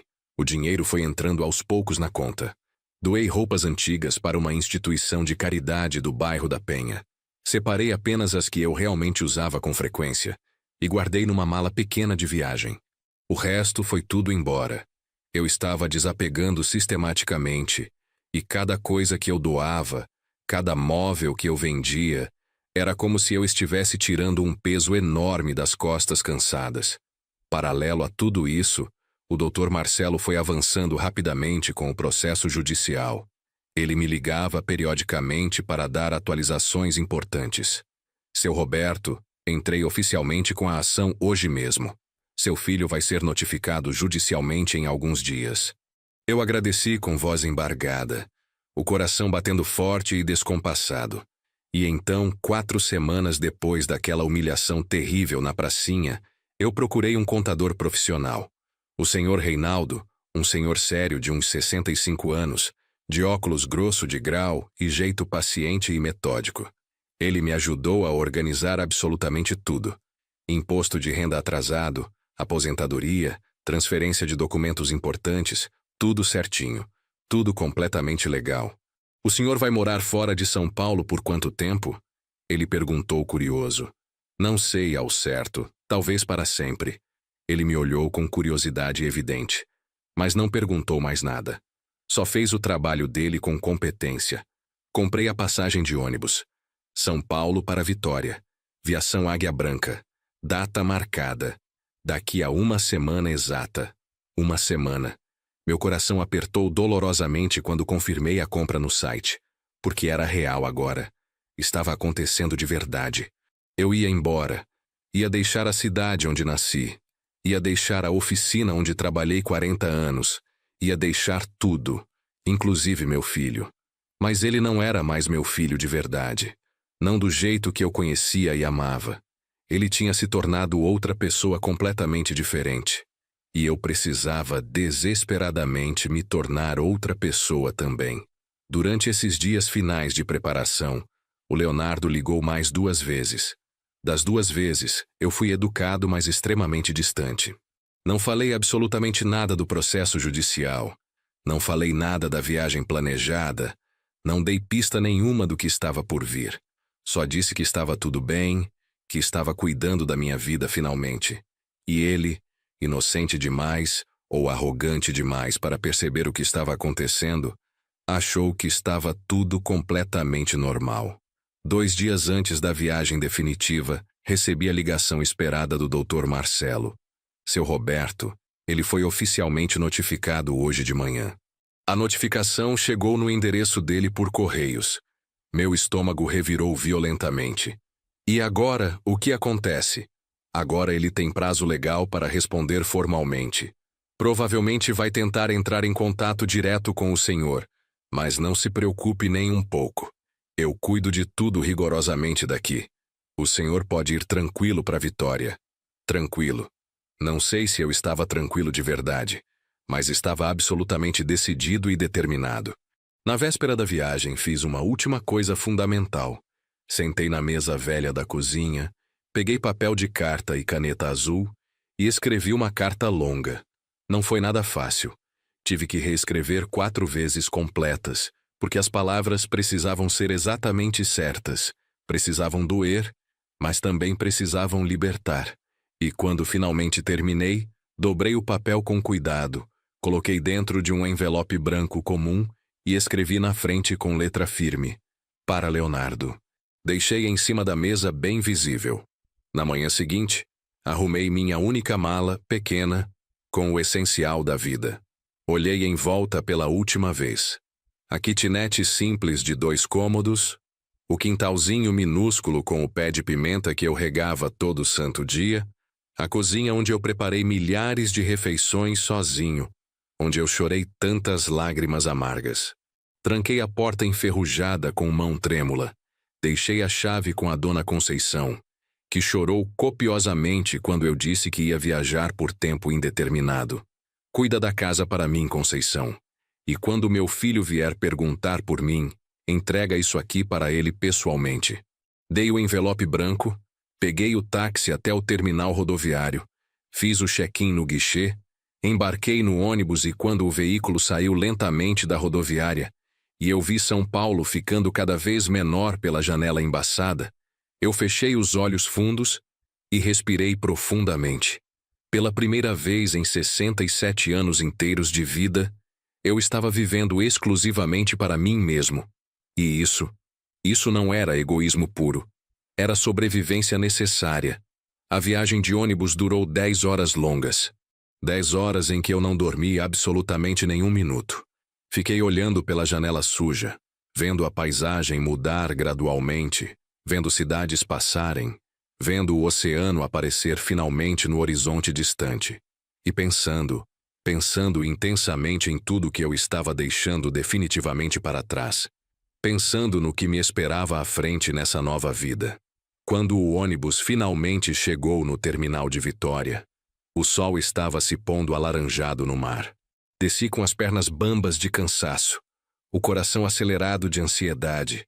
E ali, no meio daquele terminal rodoviário cheio de gente apressada, com cheiro de óleo diesel e comida de lanchonete, eu tive um segundo terrível de pânico absoluto. O que eu tinha feito? Mas aí eu vi ele, o Antônio, parado ali perto da saída, segurando uma placa improvisada de papelão com meu nome escrito. Quando nossos olhos se encontraram, ele largou a placa no chão e veio correndo. Me abraçou forte, e eu senti o cheiro do perfume dele, o calor genuíno daquele abraço de família de verdade, e tudo ficou imediatamente menos assustador. Bem-vindo, primo. Bem-vindo à sua nova vida longe de tudo. Eu chorei ali mesmo, no meio do terminal rodoviário barulhento, nos braços do meu primo. Os primeiros dias em Vitória foram intensos de adaptação. A casa do Antônio era pequena, mas extremamente aconchegante, num bairro chamado Jardim Camburi, com ruas arborizadas e o som constante do mar ao fundo. Ele e a esposa, a Marlene, me receberam como família de verdade. Montaram um quartinho para mim, com uma cama de solteiro confortável, um armário de madeira e uma janela grande que dava para uma jabuticabeira carregada. Eu tentava me manter ocupado o tempo todo, ajudava nas tarefas da casa, fazia comida, saía para caminhar na praia pela primeira vez na vida. Mas minha cabeça estava sempre em São Paulo, imaginando obsessivamente o que estava acontecendo por lá. Se o Leonardo já tinha recebido a carta, se tinha procurado desesperadamente pela sua mãe que sumiu. 3 semanas exatas depois da minha chegada em Vitória, recebi a ligação que eu esperava. Era o Dr. Marcelo, com novidades importantes. Seu Roberto tem uma informação relevante. Meu coração disparou violentamente. Fala, por favor. Recebi uma ligação de um homem que trabalhou na mesma empresa que o Leonardo. Ele diz que tem informações extremamente importantes para o senhor sobre o tal investimento. Franzi a testa confuso. Que tipo de informações exatamente? Ele não quis falar absolutamente nada por telefone, mas disse que é sobre o dinheiro que você emprestou, sobre a tal franquia de Lava Rápido. Um arrepio gelado subiu pela minha espinha inteira. Passa o contato dele para mim, por favor. O Dr. Marcelo me passou um número de celular. Eu desliguei, respirei fundo várias vezes e liguei imediatamente. Atendeu uma voz masculina, jovem, meio nervosa e hesitante. Alô? Oi. É o Roberto Rocha. O advogado me passou seu contato. Você disse que tem informações importantes? Silêncio pesado do outro lado da linha. Depois ele falou devagar. Senhor Roberto, meu nome é Márcio. Eu trabalhei com o Leonardo na montadora durante 3 anos. Há uns 8 meses eu fui demitido injustamente, inclusive estou processando a empresa. E desde então eu tenho pensado muito se devia ou não contar isso. Contar o quê? Ouvi ele respirar fundo nervoso. O investimento, a tal franquia de Lava Rápido que o Leonardo disse que existia, nunca existiu de verdade. O chão sumiu completamente debaixo dos meus pés. Como assim nunca existiu? Nunca existiu, Sr. Roberto. Eu ouvi o Leonardo conversando abertamente com amigos dele no refeitório da empresa uns meses atrás. Ele estava rindo, contando como tinha convencido o pai dele a emprestar dinheiro. Disse que o dinheiro era para quitar dívidas antigas e comprar o carro novo, e que você, bem que você tinha caído direitinho na história. Eu senti minha mão tremer tanto que quase derrubei o celular no chão.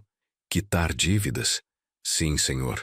Eles tinham acumulado dívidas altas no cartão de crédito, financiamentos atrasados, e queriam o carro novo também. Usaram todo o dinheiro do senhor para isso. E o Leonardo falava isso com tanto desdém, como se o senhor fosse ingênuo e bobo. Bobo. Eu fechei os olhos com força, sentindo a sala do Antônio girar violentamente ao meu redor. Márcio, você tem como provar isso de alguma forma concreta? Eu gravei parte da conversa dele. Na época eu estava desconfiado que iam me demitir injustamente. Então comecei a gravar algumas conversas no refeitório, usando o celular escondido. E nesse dia específico, sem querer, peguei essa conversa dele também. Eu posso te mandar o áudio se quiser. Manda urgentemente, por favor. 5 minutos depois, meu celular velho apitou. Um arquivo de áudio pesado. Eu coloquei o fone de ouvido barato, apertei play com mão tremendo e ouvi a voz do Leonardo, clara e inconfundível. Cara, vocês não sabem o que eu consegui fazer. Convenci meu pai a me emprestar R$80 mil. Falei aquela história ensaiada de franquia. Investimento lucrativo. Ele caiu direitinho na conversa. R$80 mil, mano. Paguei todos os cartões atrasados. Quitei uns financiamentos e ainda sobrou bem para a entrada do Compass. Risadas masculinas ao fundo, vozes concordando, comentando animadas. E a voz do Leonardo de novo, mais alta e debochada. Sério, pessoal. Pai é complicado às vezes, mas esse agora vai ficar na dele, quietinho, esperando o dinheiro que nunca vai voltar completamente. Mais risadas cruéis. O áudio acabou abruptamente. Eu tirei o fone de ouvido devagar. Fiquei ali sentado na beirada da cama estreita, com as mãos tremendo nos joelhos, tentando processar tudo. Nunca existiu investimento nenhum. Nunca existiu franquia de Lava Rápido. Tudo foi mentira descarada desde o primeiro momento. Desde o começo, eles olharam nos meus olhos. Sentaram na minha mesa humilde. Comeram o pão de queijo que eu comprei e mentiram friamente, calculadamente, cruelmente. E o Leonardo? O Leonardo sabia perfeitamente desde o início? Claro que sabia. Foi ideia dele desde sempre. Mas aí eu lembrei de outras coisas dolorosas. Lembrei dele dizendo com frieza: é problema meu o que eu faço com o meu dinheiro. Lembrei dele me chamando de agiota sem peso na consciência. Lembrei dele gritando na pracinha: velho inútil, sai da nossa vida. Ele sempre soube de tudo. Ele sabia e simplesmente não ligou nem um pouco. Eu liguei de volta imediatamente para o Márcio com urgência. Você pode enviar esse áudio completo para meu advogado? Eu vou te passar o contato dele agora. Claro, Sr. Roberto. E sinto muito mesmo, de verdade. O senhor não merecia isso. Desliguei tremendo. Liguei imediatamente para o Dr. Marcelo, contei absolutamente tudo, mandei o áudio pesado. Ele ouviu atentamente, ficou em silêncio tenso e depois disse com a voz extremamente firme: "Isso muda absolutamente tudo. Isso não é só cobrança simples de dívida civil. Isso é estelionato qualificado, crime previsto no Código Penal. O senhor pode processar criminalmente também se quiser." Não. A palavra saiu rápida, instintiva, desesperada. "Não quero processo criminal nenhum. Não quero ver meu filho preso numa cadeia. Só quero meu dinheiro de volta, com juros, com correção, com multa. E quero que ele entenda profundamente que o que fez foi errado." O Dr. Marcelo respirou fundo. "Entendo perfeitamente. Então vamos usar esse áudio como prova fortíssima na ação civil. Vai fortalecer muito o caso. Ele não vai ter absolutamente para onde correr." Desliguei o telefone e fiquei ali olhando fixamente para a parede branca do quarto. Aquela informação terrível não me quebrou mais porque eu já estava quebrado há muito tempo. Mas ela me deu algo fundamental que eu precisava desesperadamente: clareza absoluta. Eu não tinha perdido meu filho por acidente do destino. Eu não tinha perdido ele porque ele se apaixonou pela pessoa errada. Eu perdi ele porque ele escolheu conscientemente me perder, escolheu deliberadamente me usar, escolheu friamente me descartar. E essa escolha maldita, essa escolha era exclusivamente dele. Naquela noite silenciosa, eu sentei sozinho na varanda da casa do Antônio, embaixo da jabuticabeira carregada, e olhei para o céu estrelado. As estrelas aqui eram diferentes, ou talvez fossem exatamente as mesmas, mas eu que estava olhando com olhos completamente diferentes. Chorei mais uma vez. Chorei muito, mas não como antes. Dessa vez as lágrimas eram diferentes, eram de libertação verdadeira, porque eu finalmente tinha entendido com clareza. Não era sobre o dinheiro em si, nunca foi.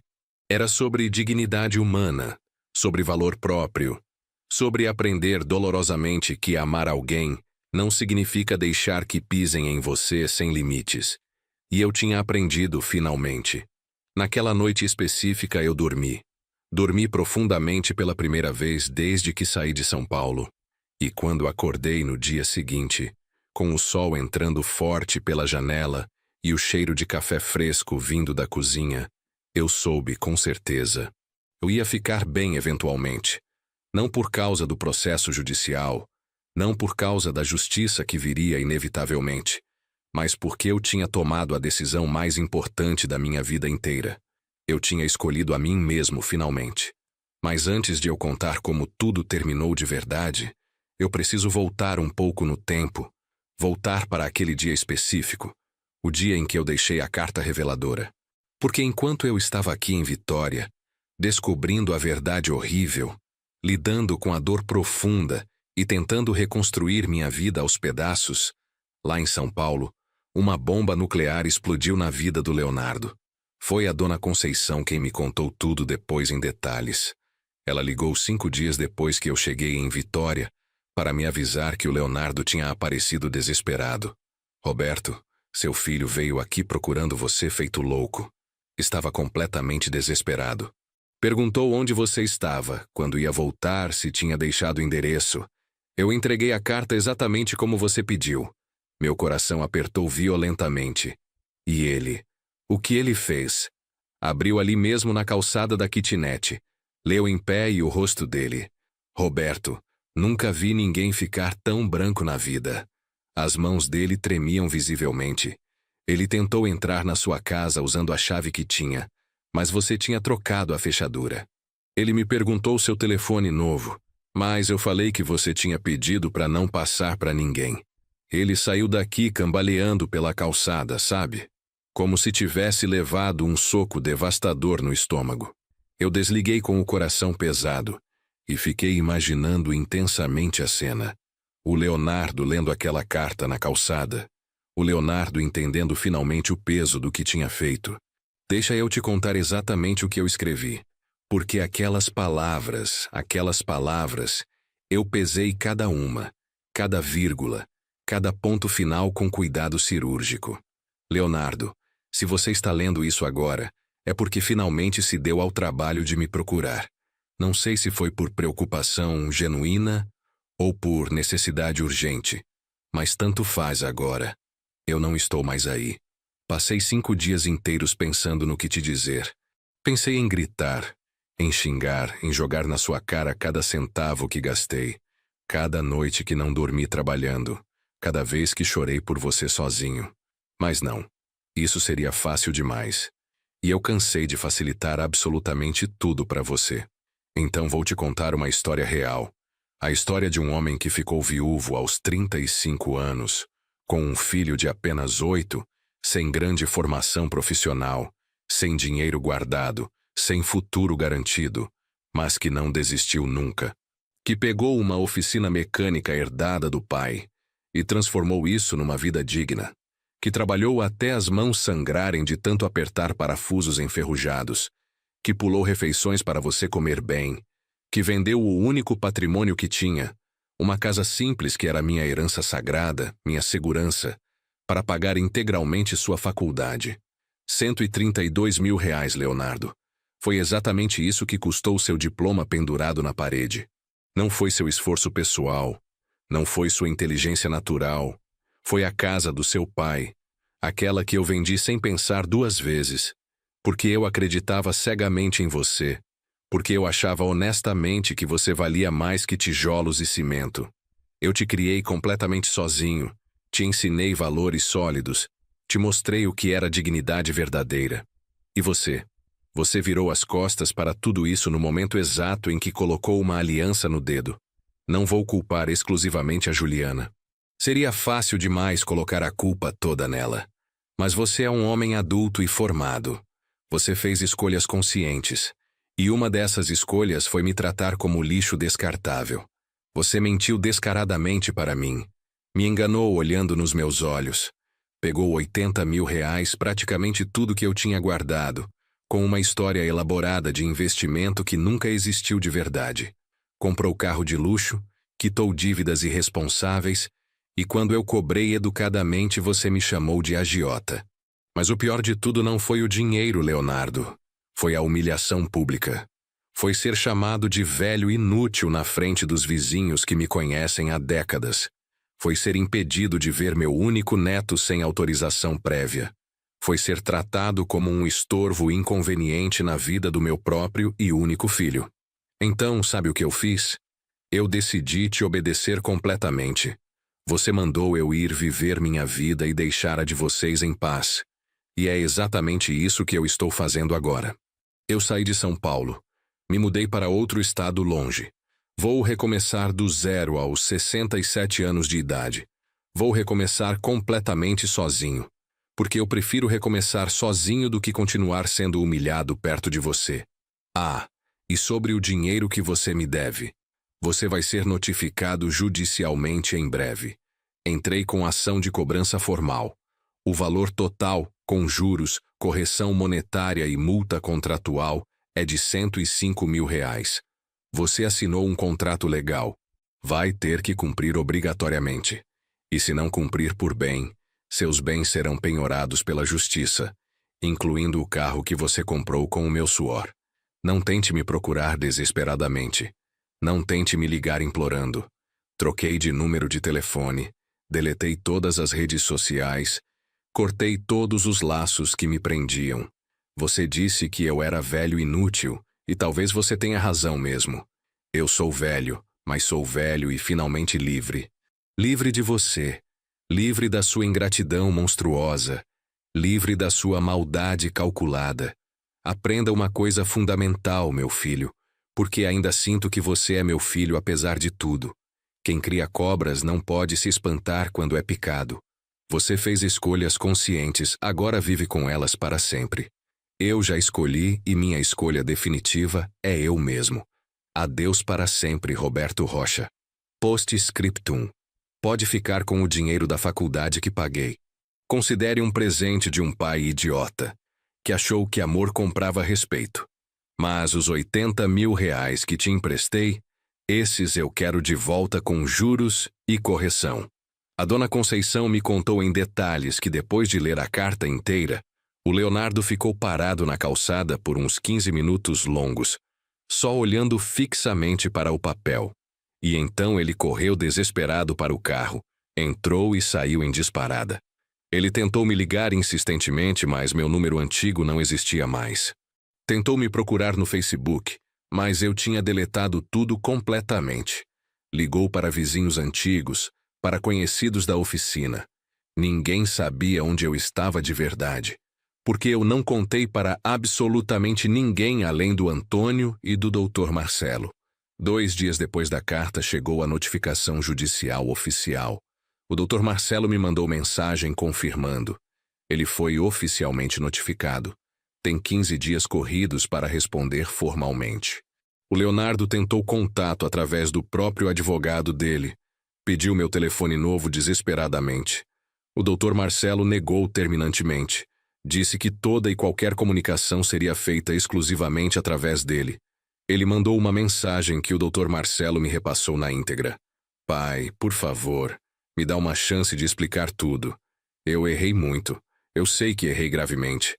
Mas a gente pode conversar pessoalmente. Por favor, não faz isso comigo. Não me processa. A gente resolve de outro jeito. Eu li a mensagem e não respondi absolutamente nada. Porque não tinha mais nada para resolver conversando. Não tinha mais conversa possível, tinha um contrato assinado e tinha consequências reais e inevitáveis. 2 semanas depois, ele tentou novamente com desespero. Pai, eu vou vender o carro imediatamente. Vou parcelar tudo com o senhor em condições que o senhor aceitar. Mas, por favor, volta para São Paulo. O Pedrinho está perguntando por você todo dia. Ele sente muita falta do vovô. Pedrinho. Aquela parte doeu profundamente. Doeu muito porque eu amava meu neto com todo o meu coração. Mas eu não podia mais me sacrificar eternamente. Não podia mais aceitar migalhas de afeto quando convinha a eles. Respondi através do Dr. Marcelo com frieza. O processo segue normalmente. Se ele quer quitar a dívida integralmente, que quite conforme o contrato. Mas isso não muda absolutamente nada entre nós. O que foi quebrado não tem mais conserto possível. E foi assim que tudo começou a desmoronar completamente na vida dele. Porque vender o carro não ia ser suficiente de jeito nenhum. O carro usado agora valia uns 90 mil reais. E ele devia 105 mil reais com todos os acréscimos legais. A Juliana, quando descobriu tudo, o processo, a carta, o áudio que o Márcio tinha gravado, entrou em pânico absoluto. O Dr. Marcelo me contou que eles tiveram uma briga feia e violenta. Os vizinhos todos ouviram gritos altos. A Juliana acusando o Leonardo de ser fraco, de ter deixado o velho fazer isso com eles, de ter arruinado tudo. O Leonardo gritando de volta desesperado, dizendo que a culpa era toda dela, que foi ela quem inventou a mentira toda desde o início. O casamento começou a rachar profundamente. E no meio de tudo isso, o Pedrinho. Meu netinho de apenas 5 anos sentindo toda aquela tensão horrível, ouvindo as brigas constantes, perguntando pelo avô que sumiu do nada. A dona Conceição me contou que viu o menino chorando sozinho no portão do prédio, perguntando para ela quando o vovô Roberto ia voltar. E eu chorei também quando soube. Chorei copiosamente porque não era justo de jeito nenhum. Não era justo que uma criança inocente pagasse pelos erros terríveis dos pais. Mas eu não podia voltar correndo. Não podia me anular de novo. Porque se eu voltasse agora, tudo voltaria a ser exatamente como antes. Eu voltaria a ser o velho inconveniente. O banco que empresta e não cobra. O pai que aceita qualquer coisa calado. E eu não era mais essa pessoa. Eu tinha me mudado. Não só de cidade. Eu tinha me mudado profundamente por dentro. 4 meses depois de eu ter saído de São Paulo, recebi a notícia definitiva. O Leonardo tinha vendido o carro com prejuízo, tinha pegado um empréstimo bancário alto e tinha quitado a dívida integralmente. 105 mil reais depositados na minha conta. Olhei para o extrato bancário, para o valor ali depositado e não senti vitória alguma. Não senti alegria nenhuma. Senti apenas alívio profundo. Alívio de que tinha finalmente acabado. De que eu tinha imposto limites. de que eu tinha mostrado que ações têm consequências reais. Mas senti uma tristeza imensa também, porque aquele dinheiro todo tinha custado meu filho. Ou melhor, tinha revelado claramente quem meu filho realmente era no fundo. Os meses seguintes foram de silêncio pesado e tenso. Um silêncio carregado, cheio de coisas não ditas. Eu continuava em Vitória, me adaptando aos poucos, tentando construir uma rotina nova, mas mesmo a milhares de quilômetros de distância, as notícias chegavam até mim inevitavelmente. Pelos vizinhos antigos, pela dona Conceição Fiel e pelo próprio doutor Marcelo, que mantinha contato comigo. A vida do Leonardo estava desmoronando rapidamente e eu não posso mentir. Parte de mim sentia uma satisfação amarga e dolorosa, mas outra parte grande ainda doía muito. A dona Conceição me ligou numa tarde chuvosa de junho. Roberto, preciso te contar uma coisa importante. Meu coração apertou forte. O que foi? Vi o Leonardo ontem de novo. Ele estava saindo do prédio a pé, sem carro nenhum. Vendeu o Compass, né? Mas o pior é que ele estava com uma aparência terrível, Roberto. Parecia ter envelhecido 10 anos em poucos meses. Magro demais, barba comprida e mal feita, olheiras fundas, roupa amarrotada. Eu fechei os olhos com força. E tem mais uma coisa séria. Ela continuou. Ouvi dizer por outras vizinhas que ele pegou um empréstimo bancário muito grande para quitar a dívida com você. Está pagando parcelas altíssimas, uns R$ 3.500 por mês, durante 48 meses. Está financeiramente apertado, muito apertado mesmo. R$ 3.500 por mês. Mais da metade do salário dele, provavelmente. E a Juliana? Perguntei mesmo sabendo que não devia me importar. A dona Conceição suspirou pesado. Aquela ali é uma fera de verdade. Está cobrando ele o tempo todo sem dó. Já ouvi briga feia lá do prédio várias vezes. Uma vez ela gritou bem alto que se arrependeu profundamente de ter casado com ele, que ele era um fracassado completo, que por culpa dele perderam tudo. Perderam tudo.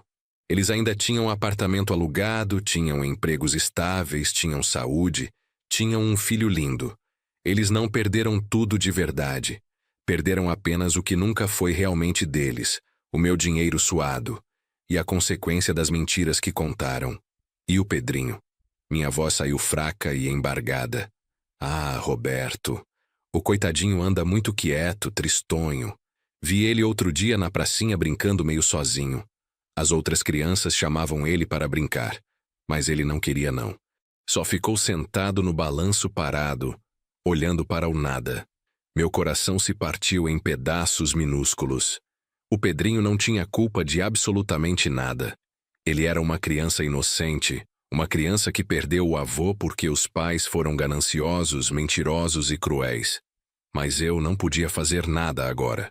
Eu não podia voltar correndo e salvar todo mundo, porque se eu voltasse agora, quem ia me salvar dessa vez? 2 semanas depois daquela ligação, recebi outra ligação da dona Conceição. Dessa vez a notícia foi ainda muito pior. Roberto, o Leonardo e a Juliana se separaram de verdade. Fiquei em silêncio absoluto processando. Foi muito feio mesmo. Ela pegou o Pedrinho e foi morar com a mãe dela em outro bairro. Deixou ele sozinho no apartamento, mas disse que vai pedir pensão alimentícia altíssima. O Leonardo está completamente sozinho agora e quebrado financeiramente. Sozinho e quebrado. As mesmas palavras exatas que descreviam como eu me senti quando ele me humilhou naquela pracinha. A diferença dolorosa é que eu estava sozinho por escolha consciente. Ele estava sozinho por consequência direta. Ele pergunta de você? A pergunta saiu antes que eu pudesse segurar. Pergunta sempre. Toda vez que me vê na rua. Pergunta com voz embargada. Dona Conceição, a senhora teve alguma notícia do meu pai? Eu digo que não, que você pediu para não falar nada. E ele abaixa a cabeça derrotado e vai embora arrastando os pés. Desliguei com um nó gigantesco na garganta. À noite, deitado na cama do quarto emprestado, olhando para o teto silencioso, eu me perguntei pela 1000ª vez. Eu fiz a coisa certa? E a resposta, mesmo doendo profundamente, era sim. Porque se eu tivesse ficado, Se eu tivesse perdoado sem consequências reais, tudo continuaria exatamente igual para sempre. O Leonardo continuaria me usando quando precisasse. A Juliana continuaria me humilhando abertamente. E eu continuaria morrendo aos poucos por dentro, engolindo desrespeito diário, fingindo que estava tudo bem. Eu não salvei meu filho, mas salvei a mim mesmo finalmente. Um mês depois da separação, recebi uma mensagem inesperada através do Dr. Marcelo. O Leonardo tinha escrito outra carta desesperada. Senhor Roberto, ele pediu expressamente para eu repassar. O senhor quer que eu leia ou prefere que eu descarte? Eu respirei fundo várias vezes. Lê, por favor. Ela leu pausadamente. Pai, eu não sei se o senhor vai ler isso. Não sei se o senhor se importa minimamente, mas eu preciso escrever, nem que seja para dizer ao vazio. Eu estraguei absolutamente tudo. Eu sei disso agora com clareza. Tarde demais. Mas sei. Quando a Juliana me pediu para pedir aquele dinheiro emprestado ao senhor, ela disse que era só um empréstimo rápido, que a gente ia devolver em poucos meses, que o senhor nem ia sentir falta. E eu acreditei. Ou melhor, eu quis acreditar porque era extremamente fácil. Era cômodo. Era mais fácil pegar o dinheiro do pai do que ralar, economizar, esperar. Mas quando a gente comprou o carro e quitou as dívidas, e o senhor começou a cobrar educadamente, eu entrei em pânico total. E ao invés de ser homem de verdade, de assumir o erro grave, eu virei as costas covardemente. Eu te tratei horrivelmente mal, eu te humilhei publicamente, e eu vou carregar essa culpa pesada para o resto da minha vida inteira. A Juliana me deixou, levou o Pedrinho, disse que eu sou um fracassado completo, que arruinei tudo. E ela está completamente certa. Eu arruinei tudo mesmo, mas não do jeito que ela pensa. Eu não arruinei o casamento, o dinheiro, o carro de luxo. Eu arruinei algo infinitamente maior e mais importante. A relação com o meu pai, o homem que me criou completamente sozinho, que vendeu a casa dele para pagar minha faculdade cara, que nunca mediu esforços para me ver bem. E eu retribuí com ingratidão monstruosa. Eu não mereço seu perdão. Eu sei disso perfeitamente. Mas eu precisava te falar isso. Eu sinto muito profundamente. Eu sinto muito por tudo. Por cada palavra ruim, por cada desrespeito. Por ter te chamado de velho inútil. Por ter te expulsado da minha vida. Você não era o problema, pai. Eu sempre fui. O Pedrinho pergunta por você absolutamente todos os dias. Ele chora copiosamente. Ele não entende porque o vovô Roberto sumiu de repente.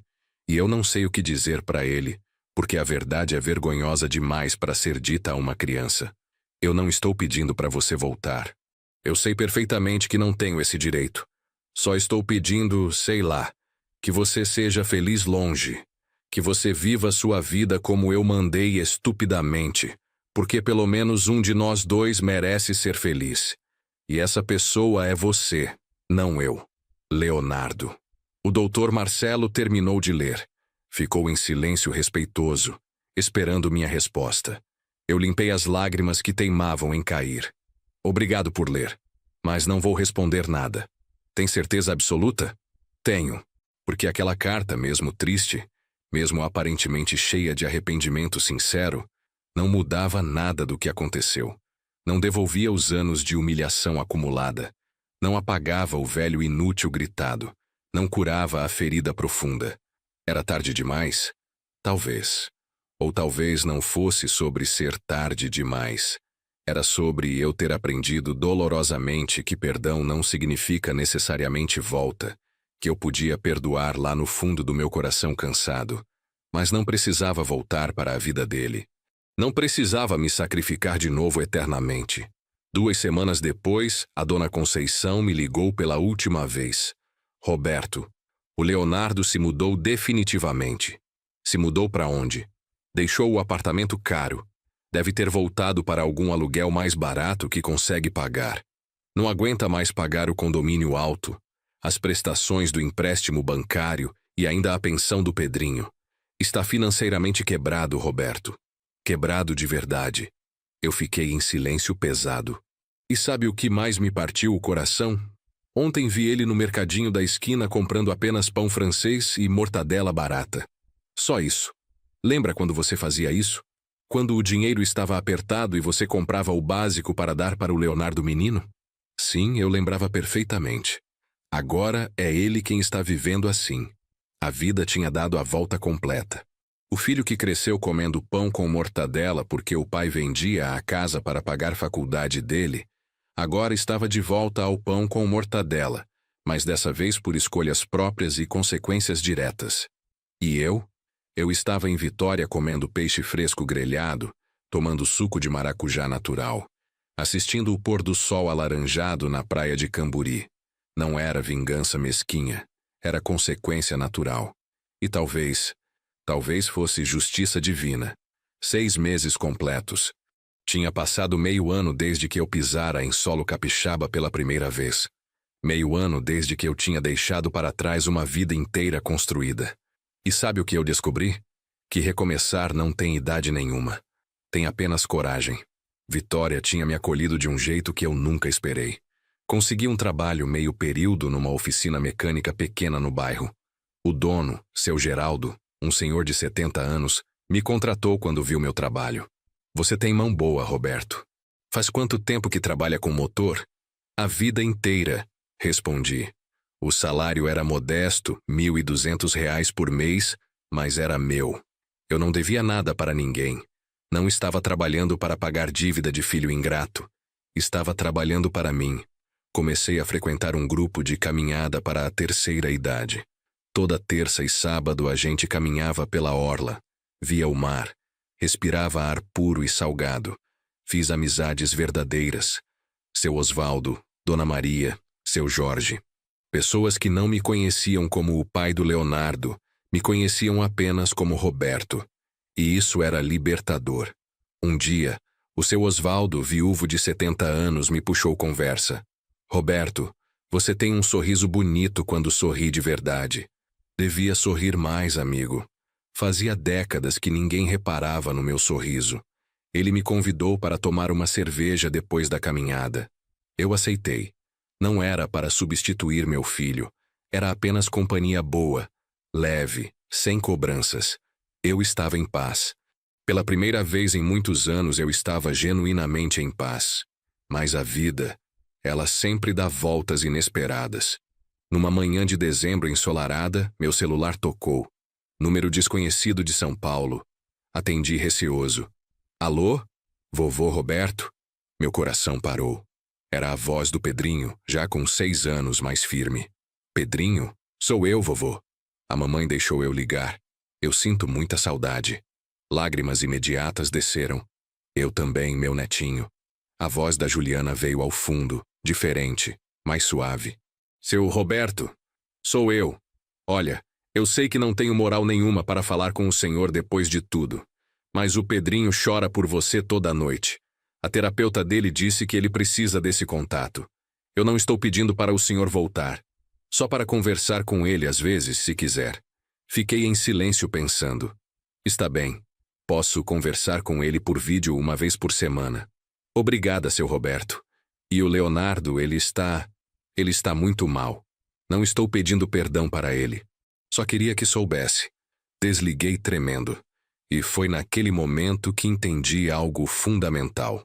Eu podia amar meu neto sem me sacrificar de novo. Podia ter contato controlado sem me anular. Podia perdoar no coração sem esquecer as lições. Hoje, com 68 anos completados, eu acordo cedo, tomo café com Antônio e Marlene, vou trabalhar na oficina do seu Geraldo, volto para casa, faço videochamada com o Pedrinho uma vez por semana, caminho na orla, tomo cerveja com os amigos novos, rio, vivo e sou feliz. Não é uma felicidade perfeita e sem dor. Ainda dói às vezes.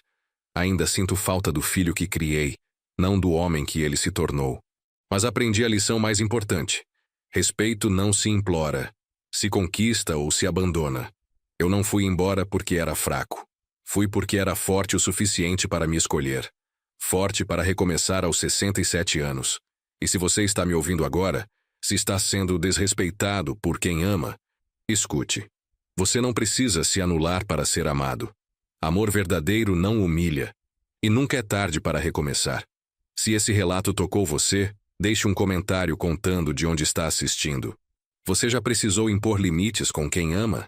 Se essa história te fez refletir, deixe seu like e se inscreva no canal para histórias de quem escolheu sua dignidade. Porque aqui não contamos história de vítima, contamos história de recomeço.